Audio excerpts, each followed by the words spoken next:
ఇప్పుడు చూడండి, దేవుడు ఒక్కడే, కానీ అందరికీ ఒకే టైప్ రిజల్ట్ లేదు. చూడు, అదే దేవుడు, కానీ ఇక్కడ ఇంతమంది జీవితాల్లో, కొంతమంది జీవితంలో కొన్ని కార్యాలు జరిగినాయి, కొంతమంది జీవితంలో గొప్ప కార్యాలు జరిగినాయి, కొంతమంది జీవితంలో మహాకార్యాలు జరిగినాయి.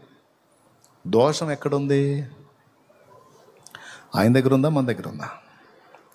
నదిదేం తప్పు లేదండి, మనం వేసిన పైపుదే సమస్య అని ఈజీగా అర్థమైద్దని నదితో పోల్చి చెప్పానండి. అర్థమైందా? ఆయన కూడా తను నదితోనే పోల్చుకున్నాడు. పరిశుద్ధాత్మ నదితో పోల్చబడ్డాడు, జీవజల నది. స్తోత్రం. ఇక్కడ మనం వినియోగించినటువంటి పైపును బట్టే ప్రతిఫలం. అందుకే ముందు చెప్పాను, తమ దేవునిని ఎరుగువారు బలము కలిగి గొప్ప కార్యములు చేయుదురు.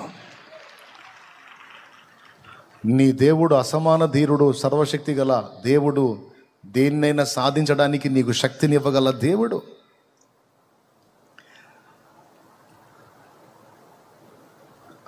నలభై రోజుల నుంచి వాడు ఆంతున్న సవాలు విసురుతుంటాయా, మన వాళ్ళలో ఒక్కడ కూడా ముందుకు రాలేదు. కానీ ఒక బాలుడు వచ్చి నాకు పర్మిషన్ ఇస్తే నేను పోతాను అన్నాడయ్యా. బాలుడా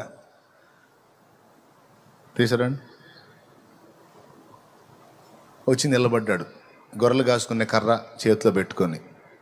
బాలుడు చూసి, ఒరే నాయన, నువ్వు పోతావా వాడి మీదకి, ఆ గొల్లియాత్ మీదకి? వాడు ఎంత పొడుగున్నాడో తెలుసా? టేప్ పెట్టి కొలిస్తే 11-12 అడుగులు వస్తాడు వాడు. నువ్వు చూస్తే మొత్తం 5 అడుగులు కూడా లేవు. నువ్వు బాలుడివి, ముక్కు పచ్చలు అరలేదు, నీకేం తెలుసు యుద్ధం? నువ్వేం పోరాడుతావు వానితో? నీ వల్ల కాదు నాయన అన్నాడు. వెంటనే ఈ బాలుడు ఏమన్నాడో తెలుసా? సార్, వాడెంత పొడవు ఉన్నాడో, వాడెంత లావు ఉన్నాడో, వాడెంత ఎత్తరో, వాడెంత యుద్ధంలో నైపుణ్యం కలిగి ఉన్నాడో, వాడిది ఎన్ని సంవత్సరాల సీనియారిటీయో నేను ఎరగను. అవన్నీ నేను తెలుసుకోవాల్సిన అవసరం నాకు తెలియదు, నాకు అవసరం లేదు. వాడు ఏందో తెలుసుకోవాల్సిన అవసరం నాకు లేదు. నేను ఒకటి ఎరుగుదును, నేను నమ్మిన వాడు సర్వశక్తి గల దేవుడు. నేను ఆశ్రయించిన వాడు అసమాన ధీరుడు. ఆయనకి నేను ఎవ్వరిని సమానునిగా చేయలేను. సామాన్యుడు కాదు నేను నమ్మినాడు. ఎట్లా చెబుతున్నావు రా అయ్యాను? ఏ అనుభవంతో చెబుతున్నావు అంటే, వాడేంది సార్, వాడు నా మీదకి ఒకసారి సింహం వచ్చింది సార్. సింహం గొర్రెలు కాస్తుంటే అడవిలో నేను ముద్దుగా సంతోషించి ముద్దాడుకునే గొర్రె పిల్లను పట్టుకొని పోయింది. అది పైకి చూసా, అయ్యా అని బలమిచ్చాడు. పోయి పడ్డా, దాన్ని నోటిని చీల్చి నా గొర్రె పిల్లను కాపాడుకున్నాను సార్ నేను. నాకు బలం ఇచ్చాడు. సింహం ఎక్కడ, నేనెక్కడ సార్? కానీ ఎలా సాధ్యమైంది? బలము నాది కాదు, నా దేవుడిచ్చాడు. దాన్ని బట్టి నేను ఈ కార్యం చేయగలిగాను. ఎలుగుబంటిని అంతే చేయగలిగాను. మీరు పర్మిషన్ ఇస్తే వాడి సంగతి కూడా చూసి వస్తాను సార్. మరి వాడు చండాలంగా మాట్లాడుతున్నాడు దేవుణ్ణి. ఇంకా నోరు ఎల్లబెట్టాడు సౌలు. ఇంకేం చెబుతాడు? దేవుని గురించి చెప్పాడు.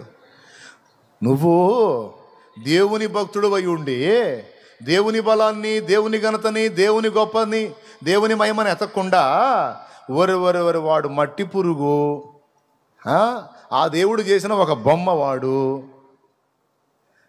ఇంత పొడుగున్నాడు, ఇంతలా ఉన్నాడు, ఇంత వెడల్పు ఉన్నాడు, వాడి ఈట ఇంత పొడుగు ఉంది, వాడంతా నువ్వు వాడిని ఎరిగావేమి సార్? ఈ 40 రోజుల నుంచి నువ్వు వాడిని ఎరుగుతున్నావా టేప్ పెట్టి? స్తోత్రం. చెప్పేది, జనాలు సమస్యలు ఎరిగినంతగా పరిష్కారమునిచ్చే దేవుణ్ణి ఎరగరండి. అది ఇక్కడ ప్రాబ్లం. సమస్యలను ఎరిగినంతగా వాటికి పరిష్కారం ఇచ్చే దేవుని ఎరగలే. అందుకే అంటే అన్నయ్య, జ్వరము, జలుబు, తలకాయ నొప్పి అంటే దేవుడు బాగు చేస్తాడు, కానీ ఇది క్యాన్సర్ అన్నయ్య. అమ్మో, సామాన్యమైన వరం కాదు క్యాన్సర్. అది కూడా 4th స్టేజ్. అందుకే తెచ్చి ఇంట్లో పడేసి ఇక ఏం చేస్తాం? మరి ఇక చూస్తున్నాం, ఇంకెప్పుడు తీసుకుంటావు తీసుకోయ్యాలి. ఏం బతుకని ప్రార్థన చేయట్లేదా? ఇంకేం బతుకుతాడు అన్నయ్య? 4వ ఏంటిది? 4th stage. దేవుడు స్వస్థపరుస్తాడు, ప్రార్థన చేయండి. స్వస్థపరుస్తలేని జ్వరం తలకాయ నొప్పి కాదు కనయ్య. జ్వరం తలకాయ నొప్పి అయితే క్రోసినను పారాసిటమాల్ ఎత్తి పోయిద్ది. దానికి మళ్ళీ దేవుడే కార్యం చేయాలా? ఏమో అంటే నువ్వు ఎరిగింది ఎంతవరకు? యేసు ప్రభు తుమ్ములు, దగ్గులు, జలుబులు స్వస్థపరిచే దేవుడు. క్యాన్సర్లకి ఇంకా పెద్ద జబ్బులకి ఆయన పనికిరాడు. ఎందుకంటే అంత పవర్ లేదు ఆయనకి. ఆయన జలుబులు అజీర్ణ మాత్రలు కానీ చెప్పినట్టు అజీర్ణ మాత్రలు అమ్మేవాళ్ళు పాపం రోడ్డు ఎప్పుడు పొద్దున్నే వస్తారు. సొంటి, సునాముకి, రేవల చిన్ని, పిప్పళ్ళు, వస, వైలవంగాకు, నల్లకాసు, కురంజివాము, కలసపాపడ, వాంపాలు, వాంపు, సుగంధ పాలయేళ్లతో తయారు చేయబడిన బేబీస్ ఒక విరోచన మాత్రలు.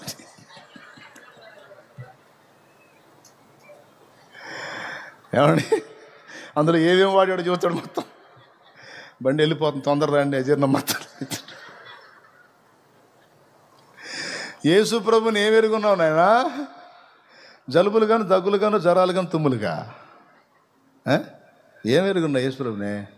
ఎంతవరకు ఎరుగున్నా? నువ్వు ఏ స్థాయిలో ఎరుగుంటే ఎంతవరకే వచ్చింది. ఆయన జ్వరాలకు, జలుబులకు, తుమ్ములకు, దగ్గులకు కాదు, ఆయన సమస్త రోగములకు సమాధానం ఇవ్వగలిగిన దేవుడు, స్వస్థపరచగలిగిన దేవుడు, బాగు చేయగల దేవుడు.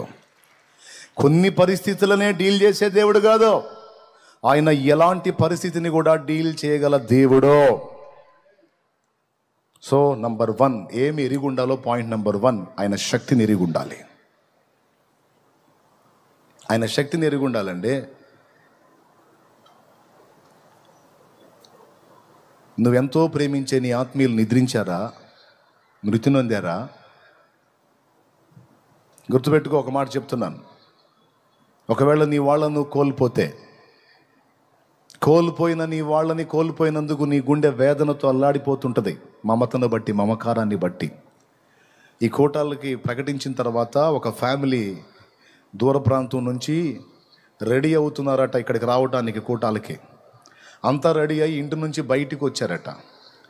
ఎవరైతే వెళ్ళాలి అక్కడ కూటానికి వెళ్ళాలి, సన్నిధికి వెళ్ళాలని ఇంటి యజమానుడు హడావుడి చేశాడో, ఆయన ఈ సన్నిధి కాదు ఆ సన్నిధికి పిలువబడ్డాడు. అకస్మాత్తుగా వినండి, పిలువబడ్డాడు. ఆశ్చర్యపోయారు. ఏంటిది, చిత్రంగా వెళ్ళిపోయాడేంది దేవుని దగ్గరికి?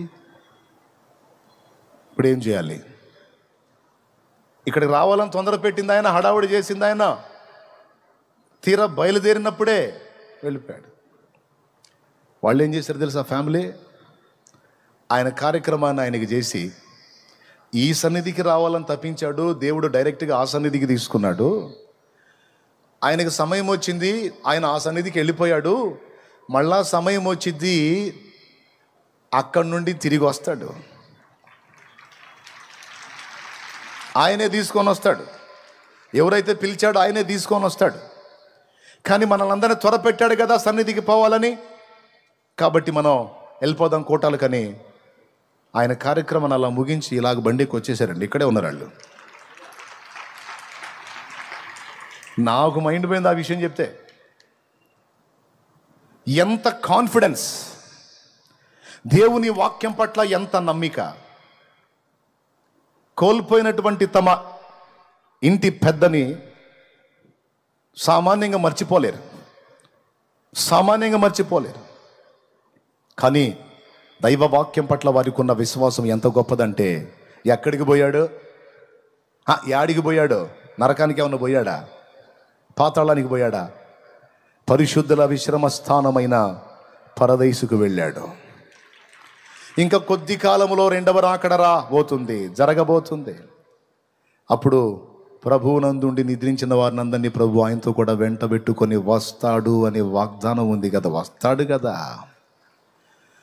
గుర్తుపెట్టుకో, ఈరోజు ఇక్కడ కూర్చున్న వారందరికీ చెప్తున్నాను, నీవెంతో ప్రేమించే నీ వారిని, నీ కన్న బిడ్డ కావచ్చు, కట్టుకున్నవారు కావచ్చు, నిన్ను కన్నవారు కావచ్చు, తోడబుట్టినవారు కావచ్చు, కొంతమంది కోల్పోయి వారి విషయమే దుఃఖాక్రాంతులై ఉన్నారు. నీతో మాట్లాడుతున్నాడు దేవుడు. నేను కోల్పోయాను, మిస్ అయ్యాను, అయ్యో అని నీ హృదయంలో జ్ఞాపకం వచ్చినప్పుడల్లా ఏడుస్తున్నావు చూడు. నా కుమారి, నా కుమారుడా, ఒకరోజు వస్తుంది, నువ్వు ఎంత ఏడ్చి ప్రలాపించావో వారందరినీ నీ ముందు నిలబెడతాను, నీకు శాశ్వతంగా అప్పగిస్తాను. నమ్మితే కూడా కొడు నమ్మితే కొడు గట్టిగా, నీకు శాశ్వతంగా అప్పగిస్తా. ఆ రోజు అడుగుతాడు, తెగ సణిగావుగా, తెగ గుణిగావుగా, నాకు అన్యాయం చేశావు అని కొన్ని రోజులు ప్రార్థన కూడా చేయలేదుగా. ఇదిగో ఇంక తిను, వెళ్ళవయా, నీకోసం మామూలు తగాదాళ్ళ ఏమా, మా అన్నయ్య మా తమ్ముడు, నా భార్య, నా బిడ్డ, నా తల్లి, నా తండ్రి, నా భర్త, ఓహే నాయన ప్రాణం తీసింది. నేను గ్రంథంలో రాయించి పెట్టాగా, నేను మళ్ళీ మొత్తాన్ని కలుపుతానని, తాత్కాలికమేనని చెప్పాగా, మొత్తం కలుస్తారని చెప్పాగా, నమ్మవా? ఇప్పుడు చూడు అంటే, ప్రభా ఇట్ట అనుకోలేదు ప్రభా, లేకపోతే నేను ఎందుకు ఏడుతా తండ్రి, స్తోత్రం చెప్పేదాన్ని. అంటే వింటా ఉన్నా కానీ నమ్మకం కుదరలేదు నాయన. అంటే నువ్వంటే చచ్చిపోయి లేచావు కానీ అందరినీ లేపుతావంటే వింటానే ఉన్నా కానీ నమ్మకం కుదరలేదు. ఇప్పుడు అర్థమైంది తండ్రి, నిజంగానే లేపావుగా నాయన, నువ్వు మావలోడు ఎర్రి ముఖం బో, ఎర్రి ముఖం వేసుకొని బాగా మాట్లాడుతున్నావు బో ఇక ఏం తింటావు తిను. మా అమ్మో, మా అమ్మ, మా నాన్నో, మా నాన్న, మా తమ్ముడో, మా అక్కో, మా అక్క, మా అన్నో, నా బిడ్డో, బిడ్డగో నీ బిడ్డ చూడు భద్రంగా ఉన్నాడు, నేను చెప్పాగా. అంటే నమ్మకం కుదరలేదు యేసయ్య. పిచ్చిదన్న, చూసి నమ్మిన వారి కన్నా చూడక నమ్మిన వారు ధన్యులు. ఎన్ని వచనాలు రాయించి పెట్టానో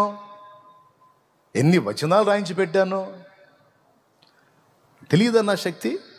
నేను లేవటమే కాదు, మృతిని గెలిచి నా యందు విశ్వసించిన వారందరినీ లేపుదును. నీ ఇంటి వస్తువులను నీవు లెక్క చూచుకొనగా ఏదియు తక్కువ కాదు. అదిగో వాగ్దానం అది. నేను నిన్ను ఆశీర్వదించేదను, నీకేమీ తక్కువ కాదు.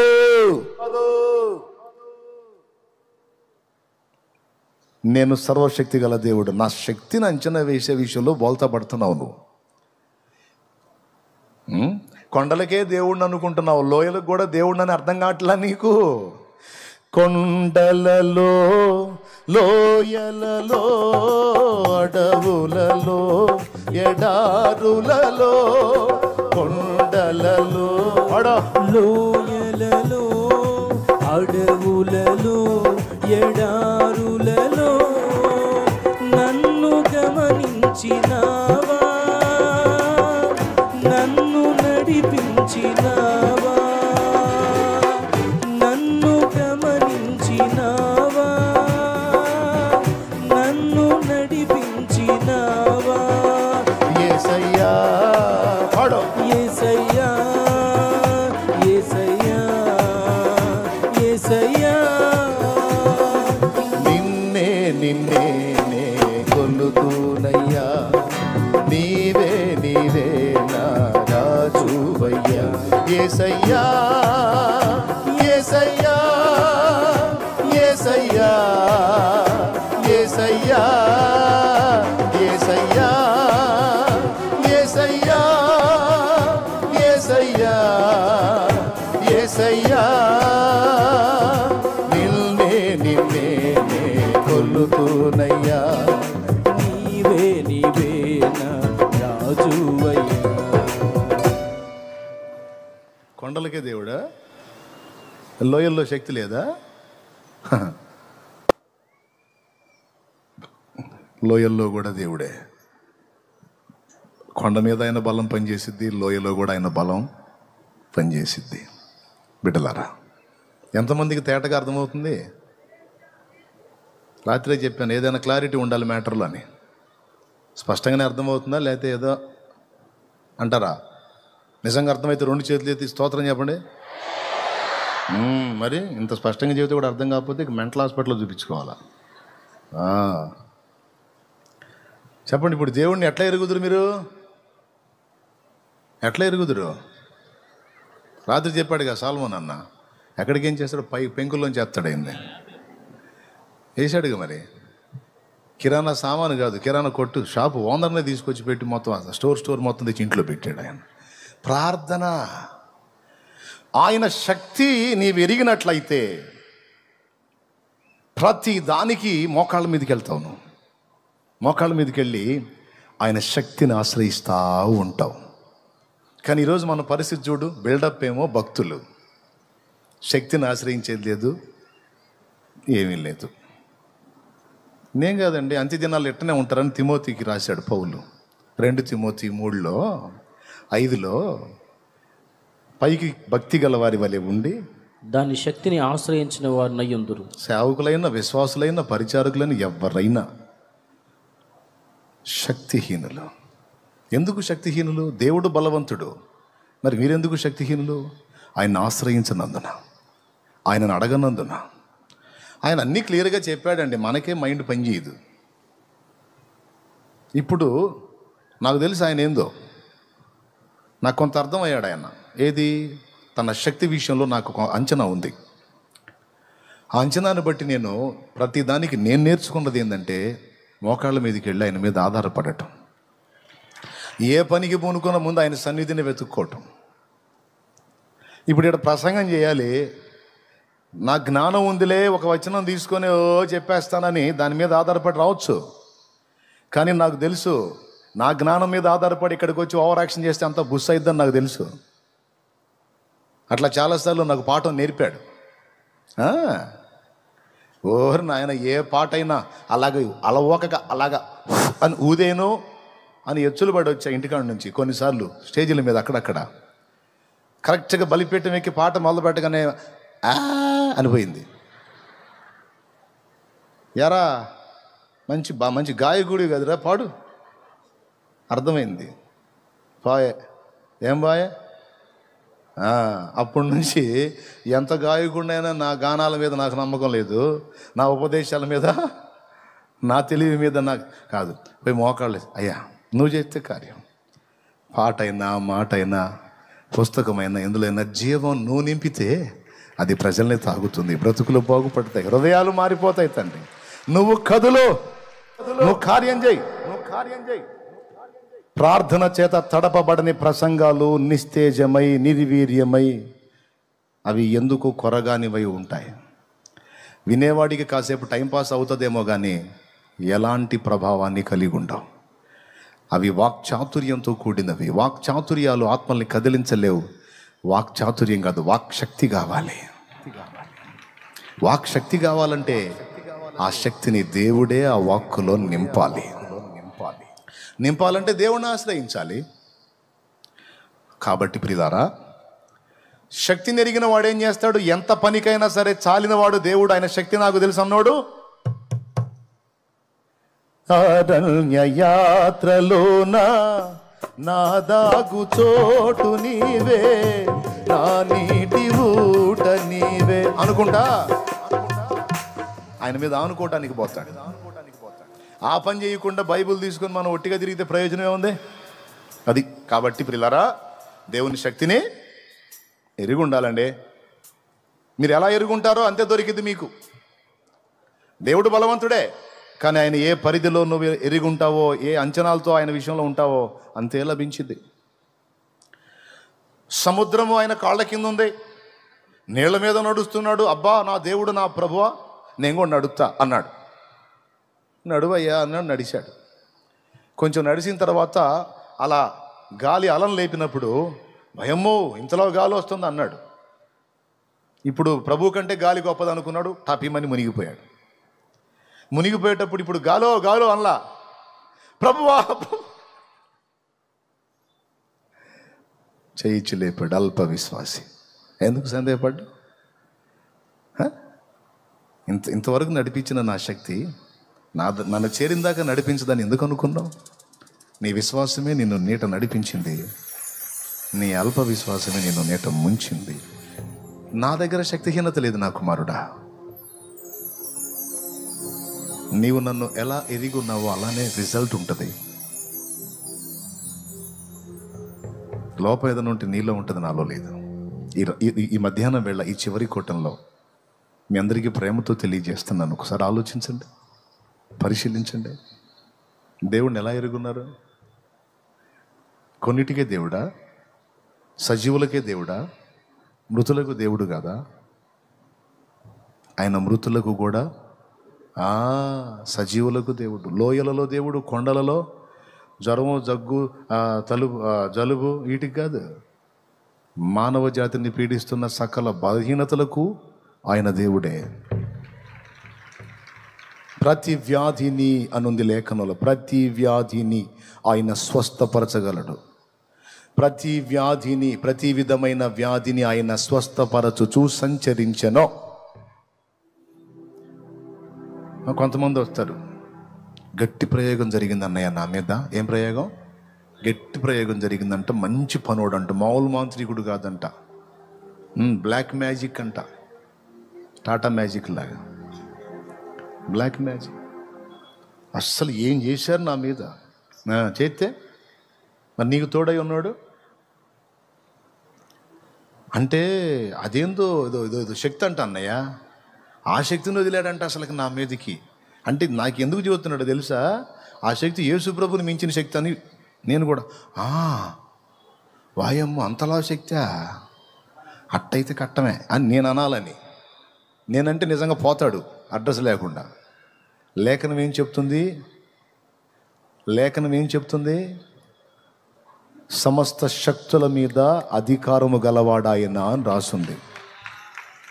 నువ్వు ఏ మంత్రగాడి గురించి చెబుతావు, ఏ మాంత్రికుల శక్తి గురించి చెబుతావో, ఏ తాంత్రిక శక్తుల గురించి చెబుతావు, దేని గురించి చెబుతావు, వాటన్నిటికీ పైన ఉన్నవాడు ఆయన. ఆయన పేరే ఉన్నవాడు, అన్నిటికీ పైన ఉన్నవాడు, ఆదిలో ఉన్నవాడు, అంతంలో ఉన్నవాడు. మళ్ళీ మొదలెత్తడం ఎందుకులే, పైన ఉన్నాడు. అన్ని నామముల కన్న పైనామము యేసుని నామము. పాడదాం. కొనియాడతగినది క్రీస్తు నామము, యేసు నామము. జయం జయము సాతాను శక్తులు లయం లయము, యేసు నామము. జయం జయము సాతాను శక్తులు లయం లయము. హల్లెలూయా హోసన్నా హల్లెలూయా హల్లెలూయా ఆమేన్ హల్లెలూయా యేసయ్యా హల్లెలూయా హల్లెలూయా. అన్ని నామముల కన్న పైనామము యేసుని నామము. స్తోత్రం. నిన్ను పీడించే జబ్బుకు ఒక పేరు ఉంటుందిగా, నిన్ను ఏడిపించే పై అధికారికి ఒక పేరు ఉంటుందిగా, నువ్వు ఎదుర్కొన్న సమస్యలకు ఒక పేరు ఉంటుందిగా. అన్ని పేర్లకు పైనున్న పేరట యేసయ్య పేరు. అది దేవుని వాక్యం. అంటే అన్న పెద్ద శక్తి అన్నా. ఏం శక్తి నాయన? అదేదో శక్తి, మహాశక్తి అంట. యేసయ్యను కూడా మించిపోయే శక్తి. సృష్టికర్త ఆయన, ఆయన్ని మించి శక్తి ఆయన ఎట్ట చేస్తాడు నాకు అర్థం కాలేదు. సమస్తము ఆయన పాదాల కింద ఉన్నాయి, సమస్తము ఆయనకు సేవ చేస్తున్నాయి అని ఉంది కీర్తనల్లో. అర్థమైందా? మంత్రగాళ్ళకు భయపడదామా? మాంత్రికులకు భయపడదామా? నేను చెప్పిపోయాడు పెద్ద ఆయన, ఇట్లాంటి ప్రయోగాలు చేసేమన్నా సామాన్ని ఇంటి ముందుకు వేస్తే శుభ్రంగా వండుకొని తిను. నిజంగా డౌటే లేదు. ఏ సునామాల్లో మైండ్ పోవాలి అవతలోడికి. శుభ్రంగా నిమ్మకాయలు ఎండుమిరకాయలు అయితే మొత్తం కలిపి పులిహార చేసుకుందారంట వాళ్ళు. జోక్ కాదు, నిజంగా. శక్తుల మీదకి, దయ్యాలన్నిటి మీదకి నంబర్ 1లో ఉన్నవాడు సైతాన్. అయితే ఆ సైతానికే పడు రాలుగొట్టినోడు యేసయ్య. అన్నిటి మీద పైన ఉన్నాడు సైతాన్ గాడైతే వాడిని తన్నినోడు యేసయ్య. ఇప్పుడు ఇంకా వాడిని మించింది ఏముంది? వాడి పని అయిపోయింది. కాబట్టి బిడ్డలారా, ఏదో మాటలంటే మాటలుగా, నిజంగా హృదయంలో ఉండాలి ఆ విశ్వాసం. నేను నమ్మిన వానిని ఎరుగుదును, సిగ్గుపడనెన్నడు. నేను నమ్మిన వానిని ఎరుగుదును, సిగ్గుపడనెన్నడు, సిగ్గుపడనెన్నడు. నన్ను బలపరచువానియందే సమస్తము నే చేయగలను. నేను వానియందే సమస్తము నే చేయగలను. నేను నమ్మిన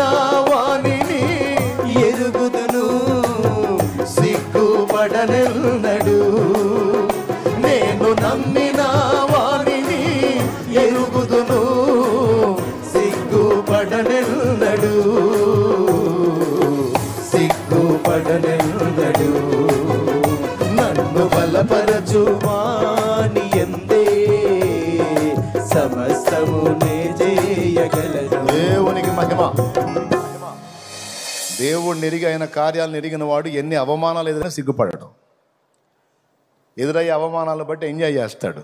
అనండ్రా, ఇంకా ఎగతాళి చేయండి రా, చెయ్యాలా, మీరు చెయ్యాలా, మీరు అనాలా, ఆయన వినాలా, అప్పుడు న్యాయం చేయాలా. చేయండి, ఎగతాళి చేయండి, హేళన చేయండి, ఏ విధంగానైనా చేయండి. నీ తోటి స్టూడెంట్స్ నిన్ను ఎగతాళి చేశారా, వేస్ట్ ఫెలో, వీడు వేస్ట్ కాడు, వీడట్లా, వీడిట్లా, ఓకే అనండ్రా, మీరు అనాలా. ఈ అవమానాలన్నీ నాకు తగలాలా, ఇవన్నీ నా దేవుడు వినాలా. మీకు తెలుసా, ఇందాక పాడా, నిషేధింపబడిన రాయి మూలకు తలరాయి అని. స్తోత్రం. దావీదు అనాలి. దావీదుని ఏమన్నారు? గొలియాతుని చంపితే ఏమి ఇస్తారని అడిగితే వాడు పోయి నేరుగా పెద్దన్నకి చెప్పాడు, దావీదు వాళ్ళ అన్నకి. వాళ్ళ అన్న పిలిచి ఏమన్నాడు? రే ఇట్రా, వేళ్ళంత లేవు నువ్వు, వాడి మీద యుద్ధం చెప్తావు నువ్వు పోయే, నీకు గర్వం రా, నువ్వు నీ బతుకు నువ్వు కొడితే ఖచ్చితంగా ఇంతకంటే ఫోర్స్గానే ఉంటాడు. ఎందుకంటే టెన్షన్ కాదు మరి. పొరపాటున యుద్ధానికి పోయి ఏమన్నా అయిపోతే వాళ్ళ నాన్న ఏమంటాడు? ఎస్ఐ, అరే పెద్దోడా, నీకన్నా మైండ్ ఉండొద్దంటారా. వాడు పిల్లోడు తెలిసి తెలియక వాడు ఏదో పోతానంటే నువ్వే నిద్రముఖమే పనికి మాలోడు అనడు. అందుకని ఎక్కడ దావీదు పోతాడు అని ఏమన్నాడు తెలుసా? తిట్టాడు దావీదుని. తండ్రి అంటాడో అన్నాడు అన్నది సంగతి పక్కన పెడితే అసలు ముందే దావీదు అంటే నచ్చదు. ఎందుకు నచ్చదో తెలుసా? ఎప్పటి నుంచి నచ్చదో తెలుసా? అన్నలందరి ముందు నిలబెట్టి సమూయేలు వచ్చి తైలం పోసాడుగా, అప్పటి నుంచి పెద్ద పోటుగాడు వీడు. నేను పనికి రాలేదంటే రెండోవాడు పనికిరాడు, మూడోవాడు పనికిరాడు, నాలుగోడు పనికిరాడు, ఐదోడు పనికిరాడు, ఆరోడు. ఈడు పెద్ద మొనగాడు, ఈడు గొర్రెలు కాసుకునేవాడు. వీడి కత్తి పట్టం తెలుసు, వీడికి పెద్ద రాజు అంటే ఈ రాజు. ఇలాంటి అగస్టాలు ఉన్నందుకే వాళ్ళు పక్కకు నెట్టాడు దేవుడు. దేవునికి స్తోత్రం. దీనుడు దావీదు అవమానపరిచాడు అంతమంది జనంలో, అక్కడ ఎగతాళి చేశాడు. నువ్వు పిల్లోడిలాగుండు, ఏందిరా నీకు చేసేదే, ఏంది నీకు చేత అయింది, పెద్ద మొనగాళ్ళలాగా, నీ బతుకేందిరా, నీ కెపాసిటీ ఎంత, ఏంటి నీ పొజిషన్ ఏంటి? అవమానం. ఇక్కడ ఈయన అవమానపరిచాడని రాజు దగ్గర పోతే అక్కడ సౌలు, వాడు అంత పొడుగు అంతలావు, నువ్వు పిల్లోడు అని ఆయన ఎగతాళి చేశాడు. అవమానాలు. ఏంద్ర సోదరులాగా ఉన్నారు. నేనేదో నా బలాన్ని చూసుకొని పోతున్నట్టు ఫీల్ అవుతున్నారు. నేను ఆయన మీద అనుకున్నానని గ్రహించరే మీ గుడ్డోళ్ళు. సరే అనండి అనండి అనండి అనండి అని అన్న మాటలన్నిటిని బట్టి కృంగిపోయి దిగులేసుకొని నిద్ర పట్టక నిద్ర మాత్రల మింగల, మానసిక రోగులు మింగే మాత్రల మింగల. ఆయన వైపు చూశాడు. ఏంటన్నాడు? పట్టించుకోదా మాటలు అన్నాడు. వాళ్ళు అంతే అంటారు, నువ్వు వెళ్ళు అన్నాడు. నువ్వు నేను నీకు తోడై ఉన్నాను అన్నాడు. అయిపోయింది. పోయాడు, శత్రువుని కూల్చాడు. కూల్చిన తర్వాత ఏమని ఉంటాడు పెద్దన్న? ఒకసారి చెప్పండి. జనమంతా పోయి దావీదును పైకెత్తి హడావిడి చేస్తుంటే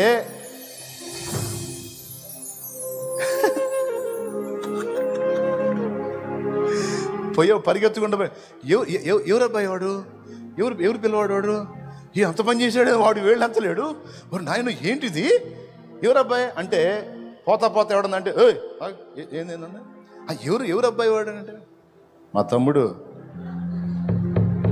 నా పేరు దావీదులే, మా తమ్ముడు, వాడు ఇప్పుడే కదా, వాడు ఫస్ట్ నుంచి మహా ఫోర్సు. ఊరు ముందేమంటివి అవమాన పరిస్థితే. బిడ్డలారా గుర్తుపెట్టుకోండి,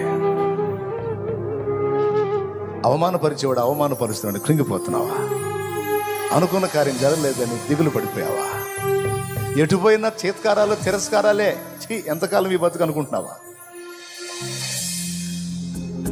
పలుగాకి లోకం నిందించిన ఏకాకి వై నీరు రోధించిన, పలుగాకి లోకం నిందించిన ఏకాకి వై నీరు రోధించిన, అవమాన పర్వాలు ముగిసేను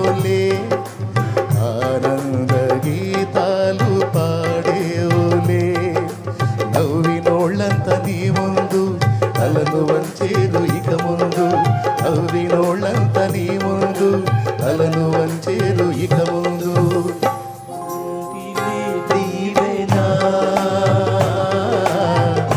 ఎందుక వేదన పొందిన యాతన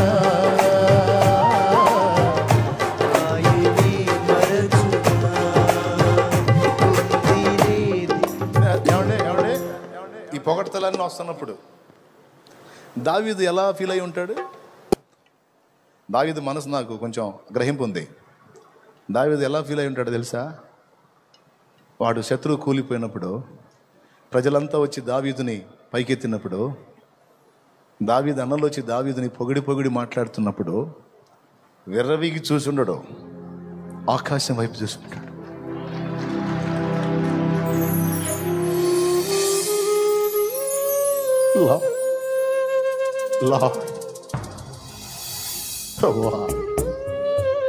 ఇది నీదే, ఈ విజయం నాది కాదు, నీదే. వీళ్ళకి తెలీదు, నన్ను కనపరుస్తుంది, నాది కాదు, నీదే, ఇది నీదే. నా అవమానాలని పొగడ్తలుగా మరిచావా? నన్ను హేళన చేసిన వాళ్ళ ముందు నా తలనెత్తావా? ఇది నీదే, ఇది నీదే. సోదరుడా, సోదరే,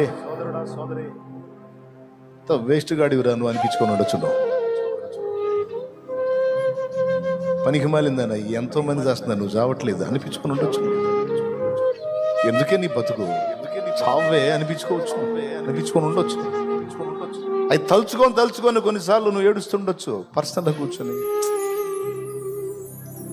కొంతమంది నిన్ను అసోదరుడు, పెద్ద సోదరుడు, పనికిరాడు, వీడు ఊరకపోయేవాడు, వీడికి తెలివి లేదు, పాడు లేదు, ఎక్కడోళ్ళు చూడు, ఏడోళ్ళు చూడు, ఈడు చూడు, ఈ బతుకు చూడు అనిపించుకోవచ్చు.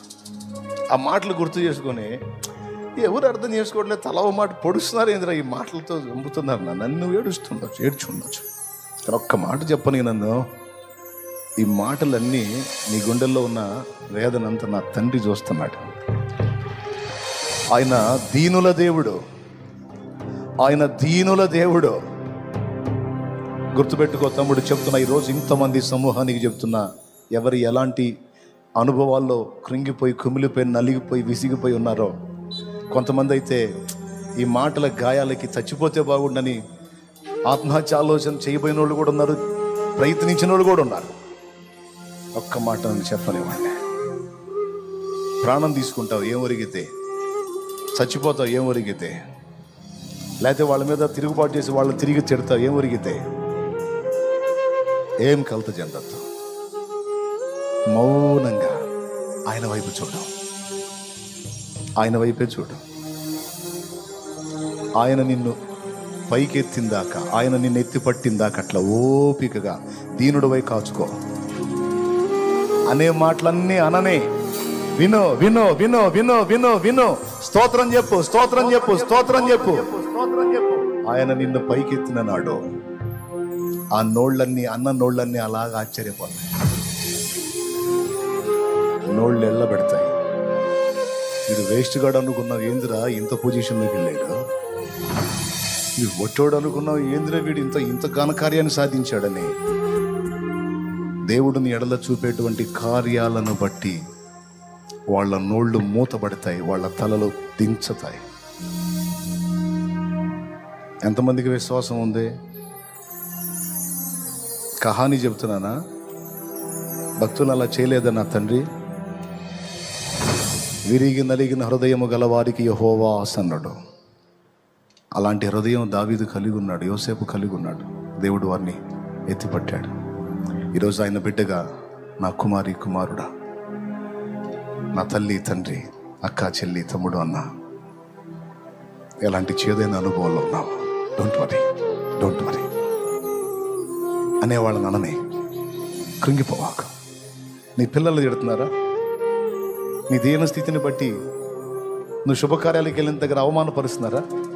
ఓకే ఓకే, అవన్నీ తీసుకోరా, తీసుకో తల్లి, తీసుకోనైనా తీసుకో, స్తోత్రం చెప్పుకో, గుర్తుపెట్టుకో. రేపు అవన్నీ మధురమైన జ్ఞాపకాలుగా మారబోతున్నాయి నీకు. నువ్వు ఏ కార్యాలకు వెళ్ళిన దగ్గర నిన్ను అవమానపరిచారా, డోంట్ వరీ, తీసుకోవన్నీ గుర్తుపెట్టుకో. అవన్నీ నీకు తీయని జ్ఞాపకాలుగా మారబోతున్నాయి. అవి నాకు వద్దు అనుకుంటే మరి రేపు మధురమైన జ్ఞాపకాలు ఏముంటాయి నీ జీవితంలో చెప్పు. అవి అనాలి, వాళ్ళు నువ్వు వినాలి, ఆయన వినాలి, నిన్ను ఎత్తిపట్టాలి. నీకు అదొక మధురమైన అనుభవంగా మిగిలిపోవాలి. ఈ మాట ఎంతమందికి అర్థమైందో చేతులు ఎత్తండి. వాడొత్త గాలుడు, వాడొత్త తాగుబోతాడు, వాడొత్త తిరిగిపోతాడు, వాడొత్తి ప్యాకాటగాడు, వాడు డ్రగ్గిస్ట్. ఏమిస్టు? డ్రగ్గోడు. వాడు పనికిరాడు, వాడు ఉరకపోయేవాడు, వాడు బతుకు మారిద్దా? నువ్వు డ్రింకర్వే, నువ్వు తాగుడు అలవాటు పడ్డావు, కానీ నీ గుండెల్లో కూడా మారాలని ఉంది, కానీ మానలేకపోతున్నావు. నీకు ఈరోజు శుభవార్త. అలా నిన్ను అవమానంగా మాట్లాడిన వాళ్ళందరి ముందు నీవు తల ఎత్తుకొని తిరగాలి అంటే దానిని జయించే బలమిచ్చే యేసు ఈరోజు నిన్ను పిలుస్తున్నాడు, రమ్మని. దా, నా లైఫ్ కూడా బాగుపడిద్దా? నా పాపాలు కూడా యేసు క్షమిస్తాడా? నన్ను కూడా ఆశీర్వదిస్తాడా? నాకు కూడా బెటర్ లైఫ్ ఉందా? ఉంది. నువ్వు విశ్వసిస్తే ఇది నిజం. నేను ఎదుర్కొన్న అవమానాలు, నేను సాక్ష్యం ఇస్తున్నా, అవమానాలు ఎదుర్కొన్న చాలా, ముఖం మీదనే దూషించా. ఒకసారి సింగిల్గా కూర్చొని నేర్చుకునేవాడిని. మరి నేను పాటలు, దేవుని ఇచ్చిన పాటలు రాసుకుంటానంటే ఆ అనుభవాల్లోంచి వచ్చిన ఆ తలంపులు, పరిశుద్ధాత్మ దేవుడు ముందు అనుభవాలు నేర్పి తర్వాత తలంపులు ఇచ్చి అవే పాటలు చేయించాడు. ఆయన చేసిన కార్యం. నేను ముగిస్తున్నాను, మీరు జాగ్రత్తగా ఈ మాటలు తీసుకోండి.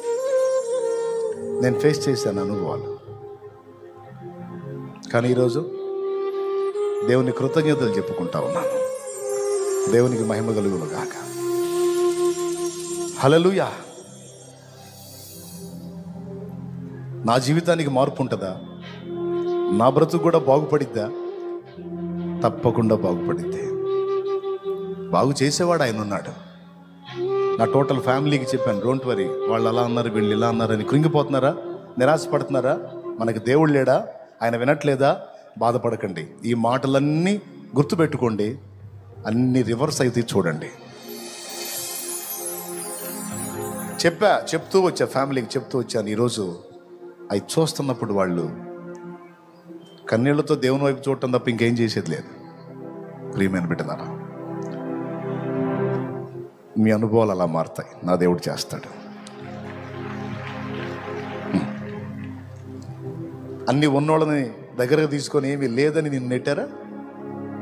నీకేసై ఉన్నాడు, ఆయన ఉన్నాడు, నీ పక్కన ఉంటాడు.